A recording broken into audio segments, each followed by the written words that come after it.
Cette méditation quotidienne vous est présentée par le Centre Le Pèlerin, spécialisé en accompagnement psycho-spirituel. lepèlerin.org.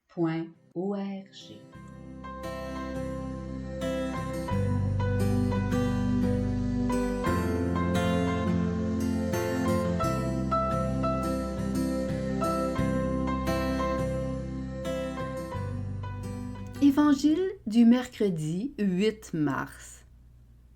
En ce temps-là, Jésus, montant à Jérusalem, prit à part les 12 disciples, et en chemin, il leur dit : « Voici que nous montons à Jérusalem. Le Fils de l'homme sera livré aux grands prêtres et aux scribes. Ils le condamneront à mort et le livreront aux nations païennes pour qu'elles se moquent de lui, le flagellent et le crucifient. Le 3e jour, il ressuscitera. » Alors, la mère des fils de Zébédée s'approcha de Jésus avec ses fils Jacques et Jean, et elle se prosterna pour lui faire une demande.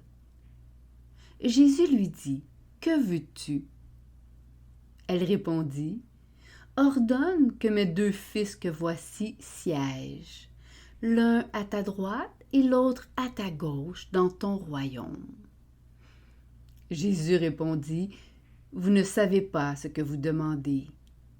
Pouvez-vous boire la coupe que je vais boire ? » Ils lui disent : « Nous le pouvons. » Il leur dit : « Ma coupe, vous la boirez. Quant à siéger à ma droite et à ma gauche, ce n'est pas à moi de l'accorder. Il y a ceux pour qui cela est préparé par mon Père. » Les 10 autres, qui avaient entendu, s'indignèrent contre les 2 frères. Jésus les appela et dit : « Vous le savez, les chefs des nations les commandent en maîtres, et les grands font sentir leur pouvoir. Parmi vous, il ne devra pas en être ainsi. Celui qui veut devenir grand parmi vous sera votre serviteur, et celui qui veut être parmi vous le premier sera votre esclave. Ainsi, le Fils de l'homme n'est pas venu pour être servi, mais pour servir et donner sa vie en rançon pour la multitude. »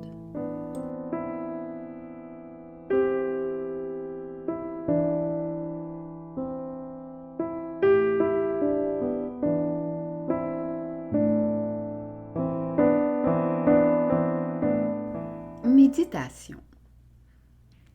En cette journée internationale de la femme, je ne peux m'empêcher de cueillir cette méditation dans le regard de Salomé, la mère des apôtres Jean et Jacques.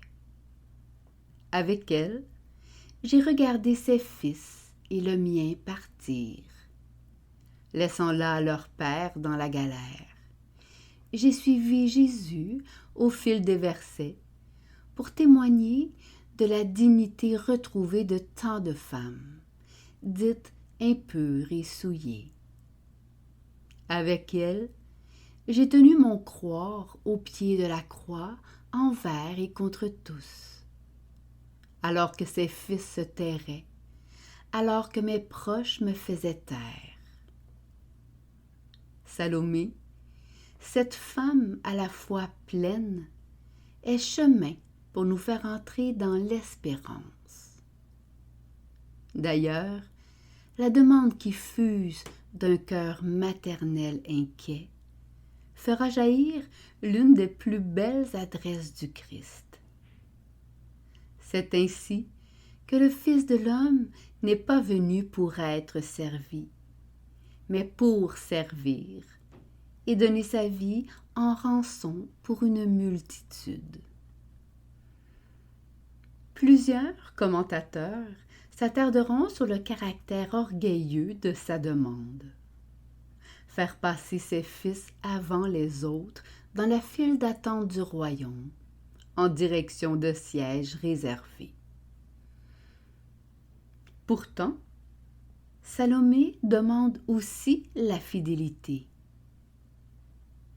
qu'il soit ordonné, c'est-à-dire qu'il soit dans l'ordre, que Jacques et Jean entourent le Christ dans leur royaume, comme ils le font maintenant, eux qui ont tout quitté, jusqu'à la mer et leur mère. Les commentateurs s'agitent et les apôtres s'indignent, alors que Jésus se préoccupe. Il répond à l'inquiétude de Salomé par sa préoccupation pour elle, pour ses fils, les 12, les disciples, pour nous et tous les autres. Avez-vous la force de boire la coupe que je vais boire? Puis il rectifiera, avec une douceur dénuée de toute révolte. Il rappelle à Salomé que Dieu est d'abord Père, plutôt que roi ou juge. Un Père qui prépare, attend et accueille. Et puis, à gauche et à droite dans l'infini, le Père fait sans doute de la place pour accueillir ceux et celles qui auront la force de boire la coupe, le courage de traverser leur chemin de croix en son nom. Ceux et celles qui portent la foi de faire circuler, coûte que coûte, l'amour, malgré les fautes, les manques et les péchés, les nôtres, ceux de nos proches, ceux des inconnus, surtout ceux qui ne savent pas ce qu'ils font, ceux d'une humanité entière qui se défigure chaque jour. Parce que l'amour est don, il ne peut être donné et incarné que sous la forme du service.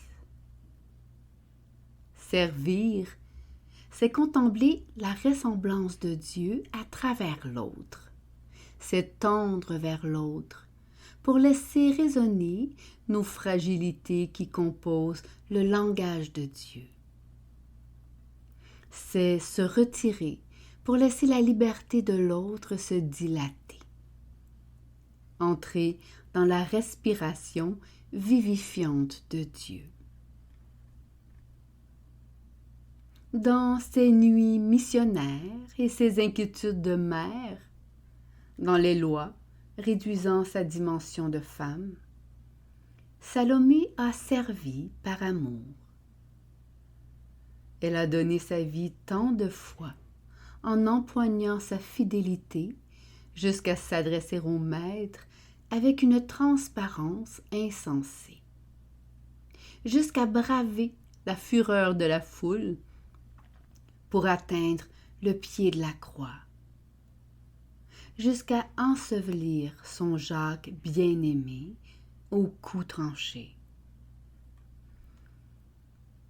En ce 8 mars, je prie pour nous, les Salomé de ce monde d'ici et d'ailleurs, femmes, mères, missionnaires, iraniennes, afghanes, ukrainiennes, yéménites ou voisines. Je prie pour toi qui me lis, toi qui es ma prochaine en souffrance, toi que j'ai souvent délaissé par mon humanité oublieuse de son don, violentée par mon confort et mon indifférence, attendant d'être servie. Seigneur Jésus, avec la force et la fidélité insensée d'une Salomé, ordonne que nous soyons solidaires et à tes côtés pour toujours. Et si je ne le puis moi-même, que j'y parvienne à travers les autres. faisant amoureusement de moi service. Agenouillé aux pieds de nos coupes, j'entends Salomé me murmurer à l'oreille, drapée de sa sainteté incendiaire, que croire en l'humain, malgré leurs commentaires, passe par la foi du Christ en croix. Méditation écrite par Barbara Martel.